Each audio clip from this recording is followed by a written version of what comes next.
Hello दोस्तों, नए video में आप सबको स्वागत है। जैसा कि हमने पिछले वीडियो में पढ़ा था, क्लास 10 की विज्ञान का चैप्टर नंबर 1 पढ़ रहे थे अपन, भोजन एवं मानव स्वास्थ्य। पिछले वीडियो में हमने इस चैप्टर में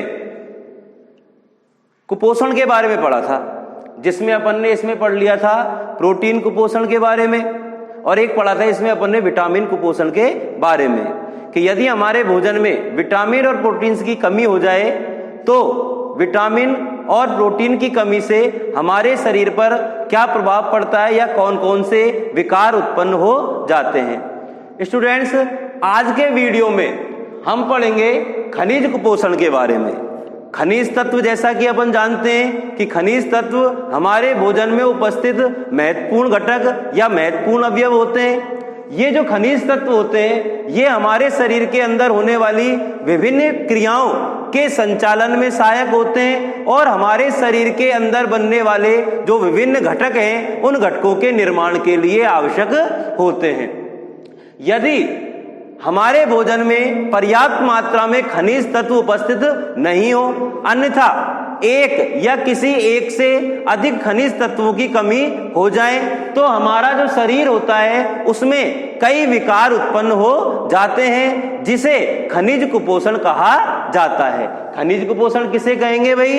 यदि हमारे भोजन में किसी एक या एक से अधिक खनिज तत्वों की कमी हो जाए तो इन खनिज तत्वों की कमी के कारण हमारे शरीर में कई विकार उत्पन्न हो जाते हैं, जिसे खनिज कुपोषण कहा जाता है। यदि हमारे शरीर के लिए आवश्यक हम प्रमुख खनिज तत्वों की बात करें तो स्टूडेंट्स, हमारे शरीर के लिए आवश्यक कुछ प्रमुख खनिज तत्व हैं, जैसे सोडियम, पोटेशियम, कैल्शियम, फास्फोरस, लौह तत्व और आयोडीन। ये ऐसे खनिज तत्व हैं जो हमारे शरीर के लिए प्रमुख रूप से आवश्यक होते हैं। यदि इन खनिज तत्वों की हमारे शरीर में कमी हो जाए, जैसे यहाँ यदि अपन बात करें लौह तत्व या आयरन, ये जो खनिज है ये हीमोग्लोबिन के निर्माण में सहायक होता है। किसके निर्माण में भाई? हीमोग्लोबिन के निर्माण में। यदि लौह तत्व की हमारे शरीर के अंदर कमी हो जाए तो हीमोग्लोबिन का निर्माण या पर्याप्त निर्माण नहीं हो पाएगा, जिससे एक रोग हो जाता है जिसे कहते हैं अपन रक्त एनीमिया या रक्तहीनता। तो स्टूडेंट्स, यदि अपन बात करें कि पूछ लिया जाए शरीर में लौह तत्व की कमी से कौन सा रोग हो जाता है, तो कौन सा रोग हो जाता है भाई? रक्तहीनता रोग हो जाता है, जिसमें शरीर पीला पड़ने लगता है। लौह तत्व शरीर के लिए क्यों आवश्यक है? तो लौह तत्व आवश्यक है हीमोग्लोबिन के निर्माण के लिए। ऐसे ही एक खनिज तत्व होता है आयोडीन। आयोडीन जो है, यदि इसकी हमारे भोजन में कमी हो या आयोडीन की हमारे शरीर में कमी हो जाए तो आयोडीन थायरॉक्सिन हार्मोन के संश्लेषण में सहायक होता है। यदि आयोडीन की कमी हो जाएगी तो पर्याप्त मात्रा में थायरॉक्सिन का संश्लेषण नहीं हो पाएगा। स्टूडेंट्स, यहां हम इन खनिज तत्वों के बारे में, कमी होने पर इन खनिज तत्वों के प्रमुख स्रोत कौन कौन से, मतलब हम इन्हें किन स्रोतों से प्राप्त कर सकते हैं और इन खनिज तत्वों के प्रमुख कार्य कौन कौन से हैं उसके बारे में पढ़ेंगे। यदि अपन बात करें सबसे पहले सोडियम की, तो जो सोडियम खनिज तत्व है इसके प्रमुख स्रोत होते हैं भाई, नमक में पाया जाता है, मछली, मांस, अंडे, दूध। इन स्रोतों से हमें सोडियम खनिज तत्व प्राप्त होता है। यदि सोडियम की हमारे शरीर के अंदर कार्य की बात करें तो सोडियम जो होता है वो मांसपेशियों के संकुचन के लिए आवश्यक है। जैसा अपन जानते हैं कि जो मांसपेशी की गति होती है इनके संकुचन के कारण ही होती है, और मांसपेशियों का जो संकुचन होता है उसके लिए आवश्यक खनिज तत्व होता है सोडियम। इसके अलावा तंत्रिकीय आवेश संचरण, मतलब हमारे शरीर में जो तंत्रिकीय आवेगों का संचरण होता है उन तंत्रिकीय आवेगों के संचरण के लिए भी सोडियम खनिज तत्व महत्वपूर्ण होता है या आवश्यक होता है। इसके अलावा जो सोडियम खनिज तत्व होता है वो शरीर के संतुलन को बनाने में भी लाभदायक होता है या आवश्यक होता है। तो स्टूडेंट्स, ये हमारा पहला खनिज तत्व हुआ सोडियम। ऐसे ही दूसरा खनिज तत्व है पोटेशियम। यदि पोटेशियम के स्रोत की बात की जाए तो जो पोटेशियम खनिज तत्व है सामान्यतः यह हमारे शरीर को सभी खाद्य पदार्थों से प्राप्त होता है। किससे प्राप्त होता है भाई पोटेशियम? सामान्यतः जो सभी खाद्य पदार्थ होते हैं उनसे हमें पोटेशियम प्राप्त होता है। यदि इसके कार्यों की बात की जाए तो ज्यादातर सामान्यतः वही कार्य करता है जो सोडियम खनिज तत्व करता है। मतलब सोडियम और पोटेशियम ये जो खनिज तत्व होते हैं ये एक साथ मिलकर एक प्रकार के कार्यों का संपादन करते हैं। इसके अलावा जो ये सोडियम खनिज तत्व है इसका एक और महत्वपूर्ण कार्य होता है भाई, ये कोशिकीय क्रियाओं के संचालन के लिए महत्वपूर्ण होता है। तो दूसरा खनिज तत्व हो गया भाई अपना पोटेशियम, जिसका प्रमुख स्रोत क्या है? सामान्यतः सभी खाद्य पदार्थों से ही हमें प्राप्त हो सकता है। और कार्यों की बात की जाए तो सामान्यतः इसके कार्य पोटेशियम के कार्य एक समान ही है, या पोटेशियम खनिज तत्व के जो कार्य हैं वही कार्य किसके होते हैं भाई? सोडियम खनिज तत्व के। मतलब ये दोनों एक साथ मिलकर इन कार्यों का संपादन करते हैं। अगला जो खनिज तत्व है वो है कैल्शियम। कैल्शियम हमें किन किन स्रोतों से प्राप्त होता है पूछ लिया जाए तो कैल्शियम प्राप्त होता है भाई हमें दूध से, अंडे से और हरी सब्जियां। इन स्रोतों में जो कैल्शियम है इनकी प्रचुर मात्रा पाई जाती है।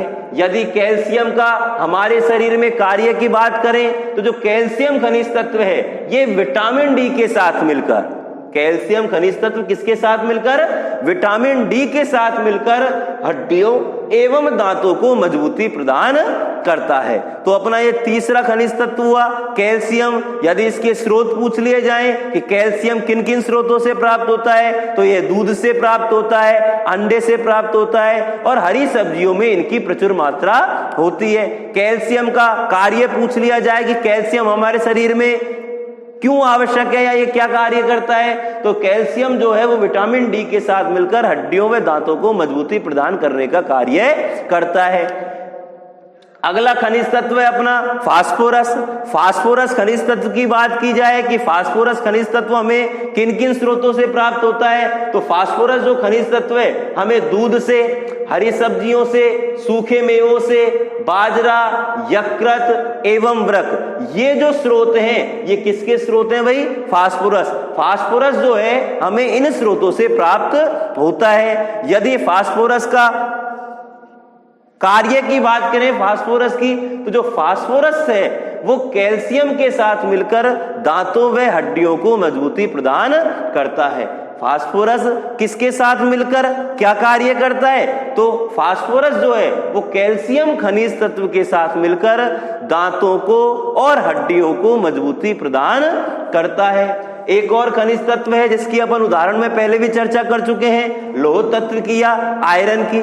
यदि आयरन या लौह तत्व के स्रोतों की बात की जाए तो ये हमें प्राप्त होता है यकृत से, वृक्क से, अंडे से, मांस से, हरी सब्जियों से और गुड़ से। ये सभी स्रोत जो हैं वो किसके हैं भाई? लौह तत्व के या आयरन के। इन सभी में लौह तत्व या आयरन की प्रचुर मात्रा होती है।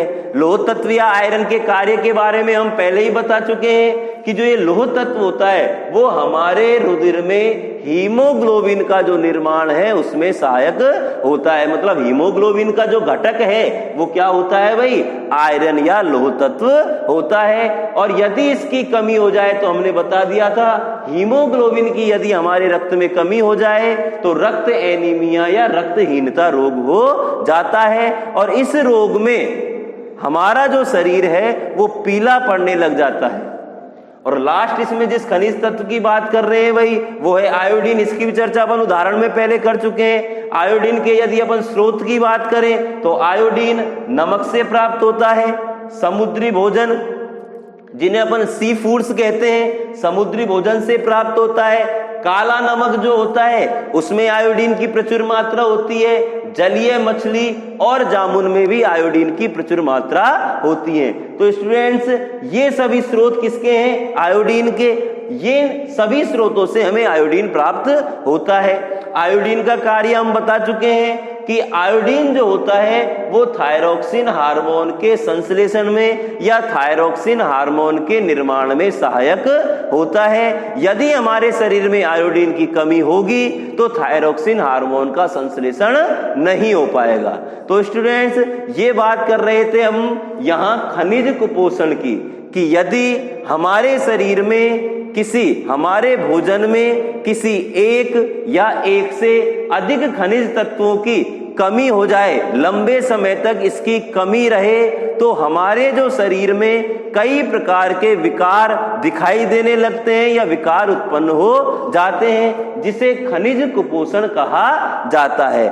खनिज जो है वो हमारे शरीर के लिए, हमारे शरीर के अंदर होने वाले विभिन्न कार्यों के लिए, विभिन्न घटकों के संश्लेषण के लिए अति आवश्यक होते हैं और इनकी कमी होने पर शरीर कई विकारों युक्त हो जाता है। यहाँ अपन ने चर्चा की थी कुछ प्रमुख खनिज तत्वों के बारे में, उन खनिज तत्वों के प्रमुख स्रोत के बारे में और उन खनिज तत्वों के हमारे शरीर के अंदर क्या कार्य है उन कार्यों के बारे में। 6 खनिज तत्वों की बात करी थी अपन ने यहाँ। Number 1 sodium, number 2 potassium, number 3 calcium, number 4 phosphorus, number 5 लोह तत्व या आयरन और नंबर 6 आयोडीन। ये इनके प्रमुख स्रोत हैं जिनसे ये प्राप्त होते हैं और ये इन खनिज तत्वों के कार्य हैं। ठीक है स्टूडेंट्स, अब खनिज तत्वों के बाद इस पाठ में जो अपन चर्चा करेंगे वो एक अन्य सबसे महत्वपूर्ण पोषक तत्व की बात करेंगे, वो है जल। जल की बात की जाए स्टूडेंट्स तो जल के बारे में अपन सुनते आए हैं अपने व्यवहारिक जीवन में ही कि जल है तो जीवन है या स्वच्छ जल है तो स्वच्छ कल है। इन बातों से ही अपन जल की महत्वता के बारे में जान सकते हैं कि जल जो पोषक तत्व है वो हमारे लिए कितना महत्वपूर्ण है। यहां अपन सबसे पहले बात करेंगे जल के महत्व के बारे में।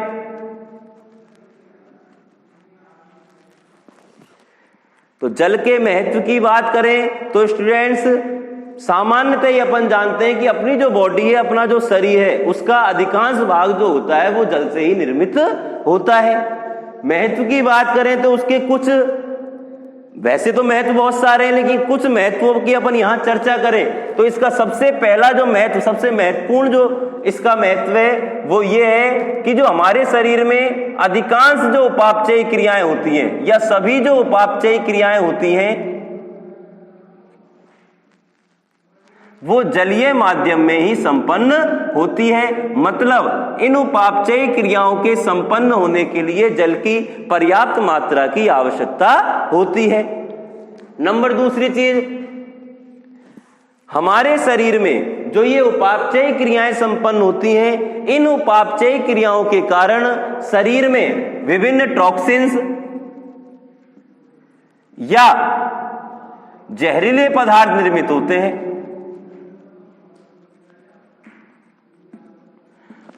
जो शरीर के लिए हानिकारक होते हैं।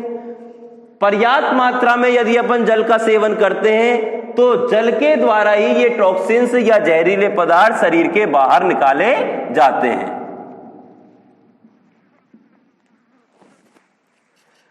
तीसरा इसका महत्व हो जाएगा, पर्याप्त मात्रा में यदि अपन जल का उपयोग करें प्रतिदिन तो हमारे शरीर में चुस्ती और ऊर्जा बनी रहती है जिससे शरीर में थकावट का एहसास नहीं होता है।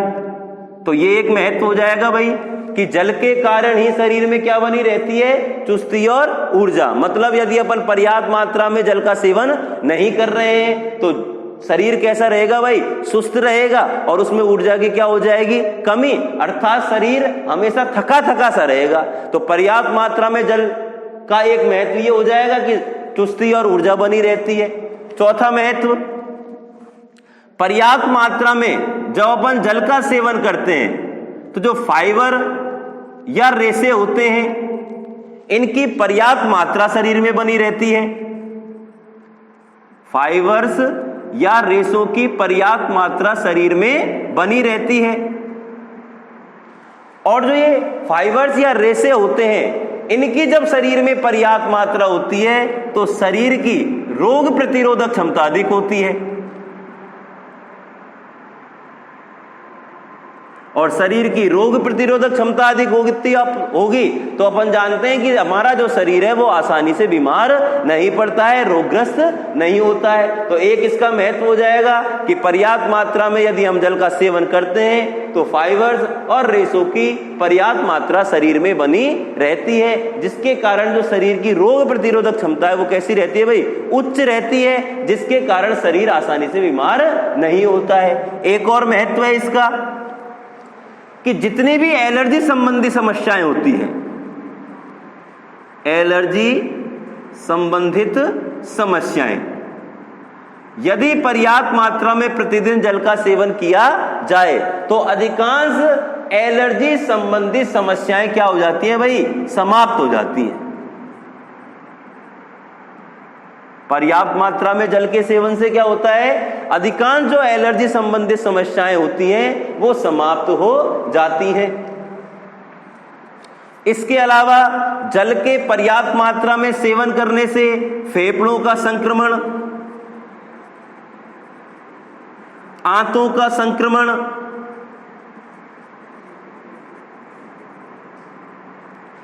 ऐसी समस्याओं से हमारा शरीर बचा रहता है। मतलब जल की पर्याप्त मात्रा में सेवन करने से फेफड़ों और आंतों के संक्रमण से हमारा शरीर जो है वो बचा रहता है। इसके अलावा अपन देखते हैं कि पथरी की समस्या एक आम समस्या है। यदि अपन प्रतिदिन दैनिक रूप से पर्याप्त मात्रा में जल का सेवन कर रहे हैं तो पथरी की समस्या से भी बचा जा सकता है। इसके अलावा सर्दी जुकाम जैसी सामान्य जो समस्याएं हैं, इन सामान्य समस्याओं में से भी जल की पर्याप्त मात्रा का सेवन करने से बचा जा सकता है।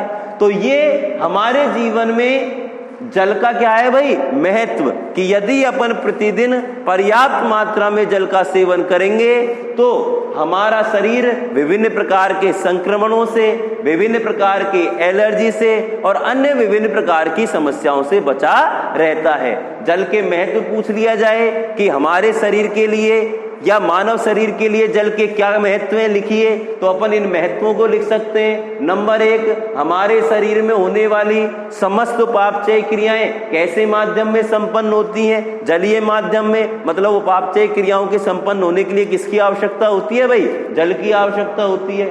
दूसरी चीज, इन उपापचय क्रियाओं के कारण जो शरीर में जहरीले पदार्थ या टॉक्सिन्स बनते हैं उनका शरीर से बाहर निकलना आवश्यक होता है, क्योंकि ये जहरीले होते हैं। तो इनको शरीर से बाहर निकालने के लिए भी जल की पर्याप्त मात्रा की आवश्यकता होती है, क्योंकि जल के द्वारा ही इन्हें शरीर से बाहर निकाला जाता है। तीसरी चीज, यदि जल की पर्याप्त मात्रा का अपन सेवन कर रहे हैं तो शरीर में चुस्ती और ऊर्जा बनी रहती है, जिसके कारण शरीर जो है इसे थकावट का एहसास नहीं होता। इसका मतलब यदि जल की कमी रहेगी तो शरीर हमेशा कैसा रहेगा? थकावट में रहेगा, चुस्ती और ऊर्जा में क्या हो जाएगी भाई? कमी हो जाएगी। चौथी और महत्वपूर्ण चीज, जल के पर्याप्त मात्रा में सेवन से हमारे शरीर में फाइबर्स या रेशों की पर्याप्त मात्रा बनी रहती है, जिसके कारण शरीर की रोग प्रतिरोधक क्षमता अधिक होती है, जिसके कारण शरीर आसानी से रोगग्रस्त नहीं होता है। एलर्जी संबंधी अधिकांश समस्याएं पर्याप्त मात्रा में जल के सेवन से ही क्या हो जाती है भाई? समाप्त हो जाती है। विभिन्न प्रकार के जो संक्रमण होते हैं, जैसे फेफड़ों का संक्रमण, आंतों का संक्रमण, जल की पर्याप्त मात्रा में सेवन करने से इन समस्याओं से बचा जा सकता है। पथरी जो समस्या होती है, स्टोन जिसे अपन बोलते हैं, पथरी की जो समस्या है, इससे बचा जा सकता है यदि अपन पर्याप्त मात्रा में किसका सेवन करते हैं भाई, जल का। सर्दी जुकाम जैसी आम समस्या, सामान्य समस्याएं, इनसे भी बचा जा सकता है यदि अपन जल की पर्याप्त मात्रा में सेवन करते हैं। अब बात आती है भाई कि जल की पर्याप्त मात्रा एक सामान्य व्यक्ति के लिए कितनी होती है, तो प्रतिदिन लगभग 8 से 10 गिलास जल। एक वयस्क मनुष्य के लिए प्रतिदिन 8 से 10 गिलास जल पर्याप्त होता है, पर इन मात्रा के सेवन से इन समस्याओं से बचा जा सकता है। तो स्टूडेंट्स, ये अपन ने पढ़ा कि हमारे जीवन में या हमारे शरीर के लिए जल का क्या महत्व है। अब प्रश्न आता है कि जो पीने योग्य जल है,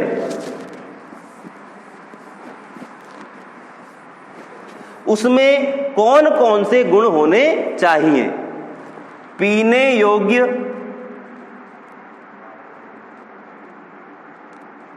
जल के गुण,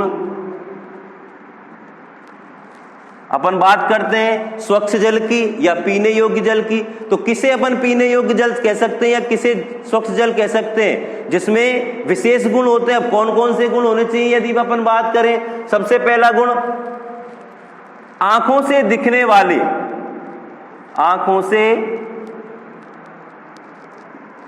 दिखने वाले कण एवं वनस्पति नहीं होनी चाहिए। सबसे पहला गुण क्या है कि जो पीने योग्य जल है उसमें आंखों से मतलब कण पड़े रहते हैं, वनस्पतियां, पत्तियां, पादप भाग पड़े रहते हैं, ये उसमें नहीं होने चाहिए। नंबर 2, रोग कारक सूक्ष्म जीव, जैसे अपन रोग कारक सूक्ष्म जीवों की बात करें, जीवाणु, वायरस, कृमि, प्रोटोजोआ, तो जो ये रोग कारक सूक्ष्म जीव हैं ये उसके अंदर नहीं होने चाहिए। किसमें? पीने योग्य जल में। नंबर 3, पीने योग्य जल में पर्याप्त मात्रा में ऑक्सीजन घुली होनी चाहिए।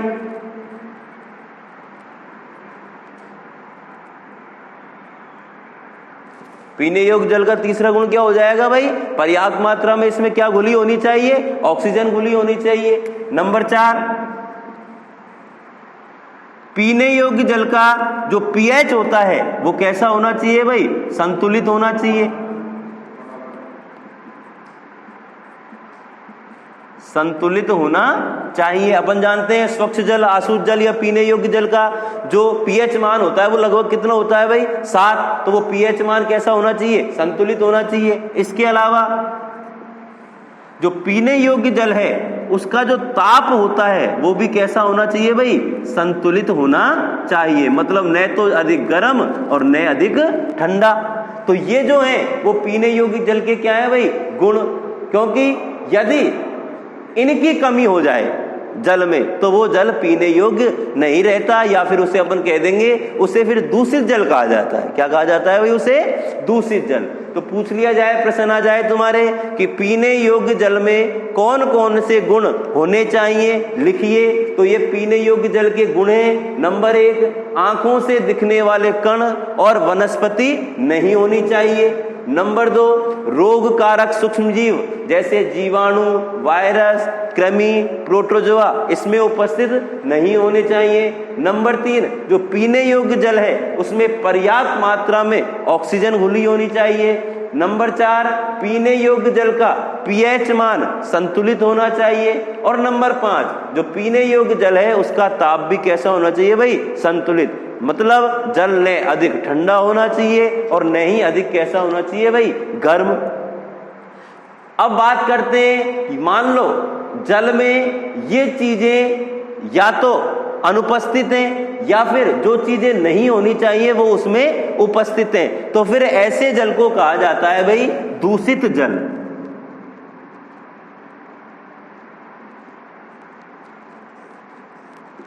तो दूषित जल किसे कहेंगे? अपन कह सकते हैं कि जब जल में रोग कारक सूक्ष्मजीव जैसे जीवाणु, वायरस, प्रोटोजोआ, कृमि उपस्थित हो तो ऐसे जल को कहा जाता है वही दूषित जल। किसे कहेंगे दूषित जल? ऐसा जल जिसमें रोग कारक सूक्ष्मजीव जैसे जीवाणु, विषाणु, प्रोटोजोआ, कृमि आदि उपस्थित होते हैं, उसे दूषित जल कहा जाता है। प्रश्न आएगा कि दूषित जल का हमारे शरीर पर क्या दुष्प्रभाव होता है? दूषित जल का दुष्प्रभाव कि यदि किसी कारणवश या गलतीवश अपन दूषित जल का सेवन करते हैं तो वो दूषित जल हमारे शरीर पर क्या दुष्प्रभाव डालता है। तो यदि हम दूषित जल का सेवन कर रहे हैं तो दूषित जल में जो ये रोग कारक सूक्ष्मजीव उपस्थित होते हैं, इन रोग कारक सूक्ष्मजीवों के कारण हमारा शरीर कई बीमारियों की चपेट में आ सकता है। मतलब दूषित जल के सेवन से हमारा जो शरीर है वो कई बीमारियों से ग्रस्त हो सकता है। अब जल के दूषित जल के कारण कौन कौन सी बीमारियां हो सकती है भाई? तो दूषित जल के कारण होने वाली कुछ बीमारियां हैं जैसे हैजा, पेचिस, टाइफाइड, कॉलेरा, हेपेटाइटिस, फ्लू, ये जो रोग है वो किसके कारण होते हैं भाई? दूषित जल के कारण। तो ये दूषित जल के हमारे शरीर पर क्या हो जाएंगे भाई? दुष्प्रभाव। याद रखना दूषित जल का मतलब क्या है? तो ऐसा जल जिसमें रोग कारक सूक्ष्मजीव जैसे जीवाणु, वायरस, प्रोटोजोआ, कृमि आदि उपस्थित होते हैं, उसे दूषित जल कहा जाता है। दूषित जल का क्या दुष्प्रभाव है? तो दूषित जल का सेवन करने से हमारा शरीर कई बीमारियों की चपेट में आ सकता है या कई बीमारियों से ग्रसित हो सकता है। कौन कौन सी बीमारियां हैं जो दूषित जल के प्रभाव के कारण होती है? तो हैजा, पेचिस, टाइफाइड, कॉलेरा, हेपेटाइटिस, फ्लू आदि कुछ ऐसे रोग हैं जो दूषित जल के कारण होते हैं। स्टूडेंट्स, एक और जो इसमें दूषित जल का महत्वपूर्ण प्रश्न बनता है वो है नारू या बाला रोग से संबंधित।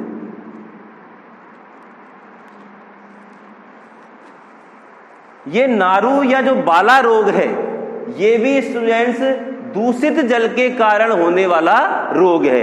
एक जो महत्वपूर्ण प्रश्न बनता है इस रोग का वो है नारू या बाला रोग का रोगजनक क्या है या इसका रोगजनक कौन है?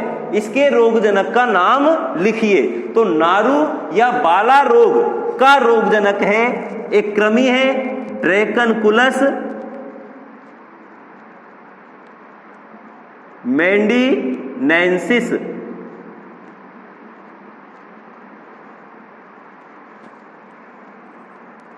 कृमि। तो नारू या बाला रोग का रोगजनक क्या है भाई? ड्रैकनकुलस मेंडिनेंसिस कृमि। इस कृमि के कारण नारू या बाला रोग होता है।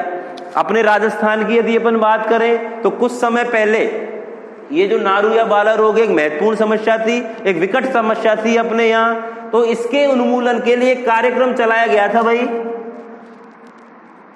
नारू उन्मूलन कार्यक्रम। अब इस कार्यक्रम का इतना पॉजिटिव प्रभाव निकला कि सन 2000 के बाद राजस्थान में नारू या बाला रोग से ग्रसित एक भी रोगी नहीं निकला है। इसका मतलब जो ये रोग है इसे पूर्णतः क्या कर दिया गया है भाई, समाप्त कर दिया गया है। तो महत्वपूर्ण जो प्रश्न है वो है इसके रोगजनक का नाम, कि नारू या बाला रोग का रोगजनक क्या है। तो याद रखना भाई, ड्रैकनकुलस मेडिनेंसिस किसके कारण होता है, दूषित जल के सेवन के कारण। जो ये कृमि है, इसकी मादा जो कृमि है वो मनुष्य के शरीर से बाहर जल में अंडे देती है, और जब ऐसे अंडे युक्त जल का सेवन कर लिया जाता है तो ये कृमि हमारे शरीर के अंदर प्रवेश कर जाते हैं। इस रोग के सामान्य लक्षण होते हैं कि इस रोग से ग्रस्त जो रोगी है उसकी त्वचा पर फफोले बनने लग जाते हैं, और ये जो कृमि होता है उन फफोलों को फोड़कर त्वचा से बाहर निकलने लग जाता है। ठीक है भाई। अब प्रश्न आता है कि जो ये दूषित जल के दुष्प्रभाव पड़ते हैं हमारे शरीर पर, इससे बचने के लिए हमें कौन कौन सी सावधानी बरतनी चाहिए। तो यदि सावधानियों की अपन बात करें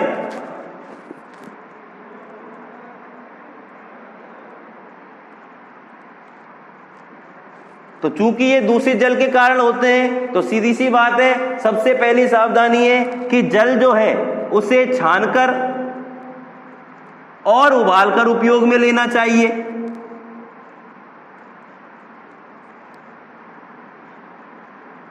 इसके अलावा जो जल के स्रोत हैं अपने, जैसे नदी, तालाब, इन पर नहाने, कपड़े धोने, ये जो कार्य हैं इन पर निषेध होना चाहिए। और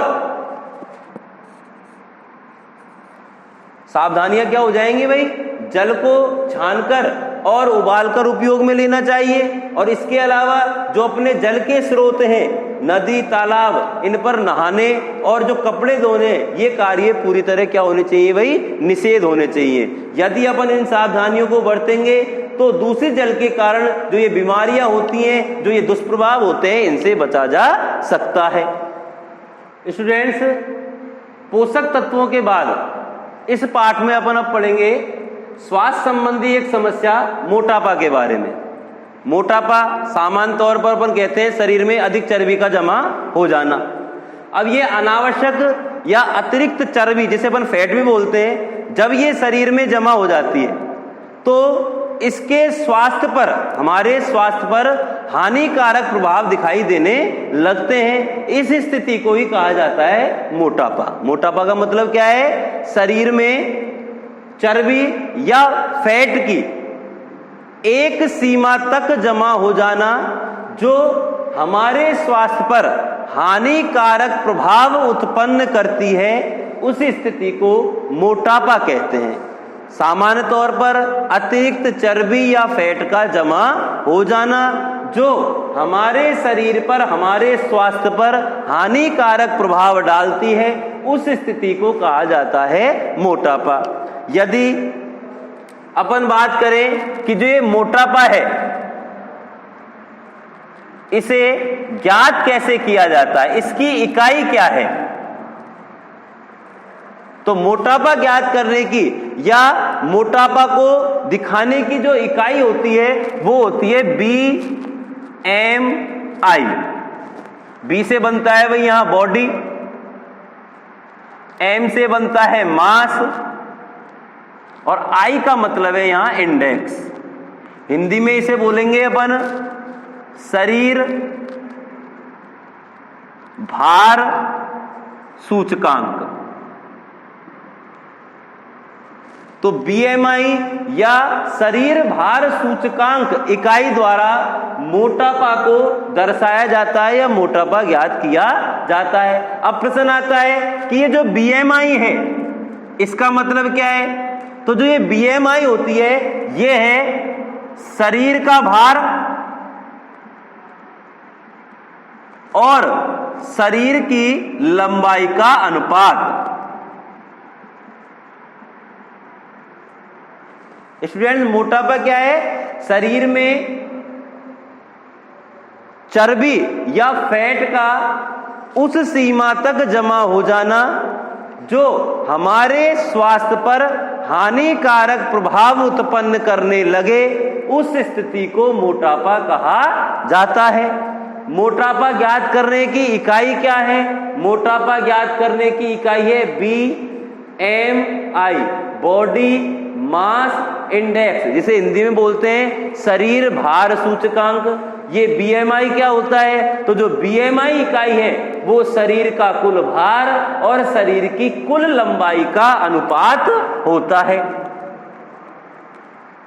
अब यदि किसी व्यक्ति के शरीर का जो ये इकाई है BMI, शरीर भार जो सूचकांक है, यदि वह 25 किलोग्राम प्रति वर्ग मीटर हो,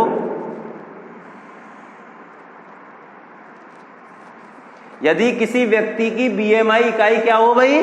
25 किलोग्राम प्रति वर्ग मीटर, तो यह है मोटापे की पूर्व की स्थिति होती है, मतलब सामान्य स्थिति। परंतु यदि यह इकाई किसी व्यक्ति की 30 किलोग्राम प्रति वर्ग मीटर या उससे अधिक हो, तो इस स्थिति को ही मोटापा कहते हैं। तो मोटापा की BMI इकाई में मोटापा क्या हो जाएगा?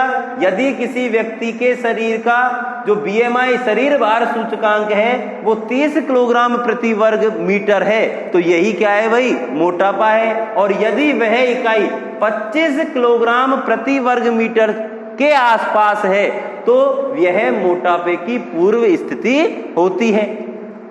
अब इसमें प्रश्न आता है स्टूडेंट्स अपना, मोटापे का कारण। देखिए, सामान्य कारण है इसका। जो ऊर्जा अपन अपने दैनिक जीवन में, जिस ऊर्जा का अपन सेवन कर रहे हैं और जिस ऊर्जा का अपन उपभोग कर रहे हैं, उपयोग कर रहे हैं, यदि उसमें असंतुलन हो जाता है, मतलब ऊर्जा के सेवन और ऊर्जा का उपयोग, यदि इसमें असंतुलन हो जाता है, तो यही किसका कारण होता है भाई? मोटापे का। सामान्य भाषा में अपन कहने का मतलब क्या है कि यदि अपन ऊर्जा का सेवन तो कर रहे हैं अधिक, परंतु उस ऊर्जा का उपयोग कर रहे हैं कम, तो ये एक असंतुलन है। और इसी असंतुलन के कारण क्या होता है भाई? मोटापा होता है। अब इस असंतुलन के कारण कौन कौन से हैं, या मोटापे के कारण कौन कौन से हैं? तो देखिए, इसके कुछ प्रमुख कारण है। जैसे नंबर 1, अधिक चर्बी युक्त भोजन करना, जिसमें फैट अधिक होती है भाई, चर्बी अधिक होती है। यदि अपन उस भोजन का उपयोग कर रहे हैं तो निश्चित तौर पर अपन किसके शिकार होंगे? मोटापे के। नंबर 2, जंक फूड और कृत्रिम भोजन का उपयोग। जंक फूड जिसमें सामान्य तौर पर मैदा से बने हुए आइटम आते हैं, जैसे अपनी कचौड़ी, पकौड़ी, समोसे, पिज्जा, बर्गर, ये जो आइटम होते हैं जिन्हें अपन जंक फूड कहते हैं और एक कृत्रिम भोजन कहते हैं, यदि इनका उपयोग अपन दैनिक जीवन में अधिक कर रहे हैं तो निश्चित तौर पर अपन किसके शिकार हो जाएंगे भाई? मोटापे के। तीसरी, कम व्यायाम, कम कह लो या बिल्कुल नहीं करना, एवं स्थिर जीवन यापन।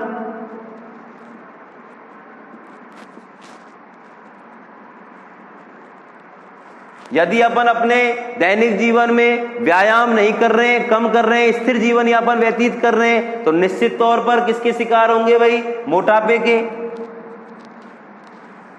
तो ये प्रमुख कारण हैं जिनसे हम किसके शिकार हो सकते हैं भाई? मोटापे के। इसके अलावा एक और कारण है, थायराइड ग्रंथि। सामान्य तौर पर आजकल बहुत देखा जाता है भाई ये, या हिंदी में बोलते हैं अवटु ग्रंथि। यदि इसकी सक्रियता कम है, इसकी सक्रियता कम किसके कारण होती है? अपन ने बताया था खनिज तत्व में आयोडीन के कारण। यदि शरीर में आयोडीन की कमी है तो इसकी सक्रियता क्या हो जाएगी? कम। यदि थायराइड ग्रंथि या अवटु ग्रंथि की सक्रियता कम है, थायराइड या अवटु ग्रंथि की कम सक्रियता को कहा जाता है भाई हाइपोथायराइडिज्म। हाइपोथायराइडिज्म।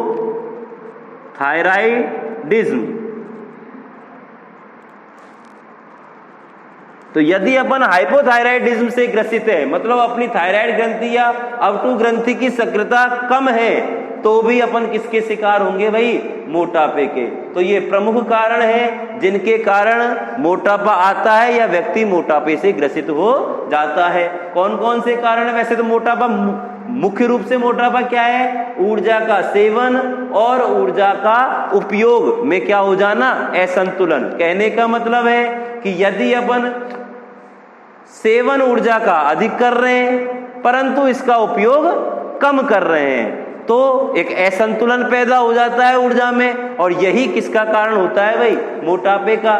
प्रमुख कारण अधिक फैट या चर्बी युक्त भोजन करना। नंबर 2, जंक फूड और कृत्रिम भोजन का उपयोग अधिक करना। नंबर 3, कम व्यायाम या बिल्कुल व्यायाम नहीं और स्थिर जीवन यापन व्यतीत करना। और नंबर 4, थायराइड ग्रंथि या अवटु ग्रंथि की सक्रियता कैसी हो जाना भाई? कम, जिसे बोलते हैं अपन हाइपोथायराइडिज्म। ये भी मोटापे का एक प्रमुख कारण है। अब प्रश्न आता है भाई, जो ये मोटापा होता है इसका हमारे शरीर पर क्या प्रभाव पड़ता है? तो सामान्य कहावतों में अपन सुनते आ रहे हैं इस चीज को। मोटापे का मतलब विभिन्न रोगों को निमंत्रण देना। मोटापे का मतलब क्या है भाई? विभिन्न रोगों को क्या देना? निमंत्रण देना। मोटापे के कारण हमारा जो शरीर है वो विभिन्न रोगों से ग्रस्त हो जाता है, विभिन्न रोग हमारे शरीर के अंदर आ जाते हैं, जैसे तनाव, निद्रा, सोते समय श्वास संबंधी समस्या, डायबिटीज, बीपी,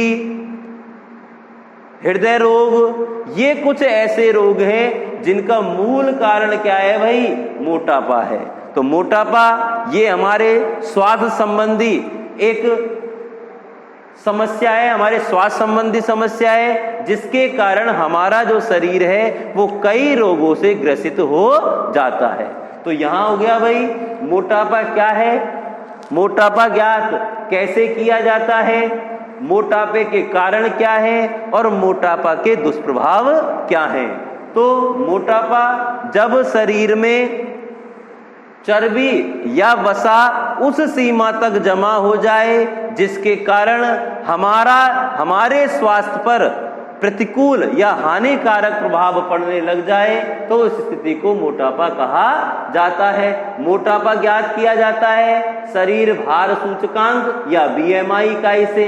शरीर भार सूचकांक या बीएमआई इकाई क्या होती है? शरीर का भार और शरीर की लंबाई के अनुपात को ही बीएमआई या शरीर भार सूचकांक कहा जाता है। यदि किसी व्यक्ति की बीएमआई या शरीर भार सूचकांक 25 किलोग्राम प्रति वर्ग मीटर के आसपास है तो इसे मोटापे की पूर्व स्थिति कहा जाता है। और यदि किसी व्यक्ति की बीएमआई 30 किलोग्राम प्रति वर्ग मीटर है तो इसे मोटापे की स्थिति कहा जाता है। ये मोटापे के कारण है। और दुष्प्रभाव हमने बताया था, मोटापे का मतलब विभिन्न रोगों को निमंत्रण देना, जिसमें मधुमेह है मतलब डायबिटीज है, हृदय रोग है, तनाव है, इसके अलावा किडनी संबंधी रोग है। इन रोगों को निमंत्रण देना है या शरीर इन रोगों से ग्रसित हो जाता है।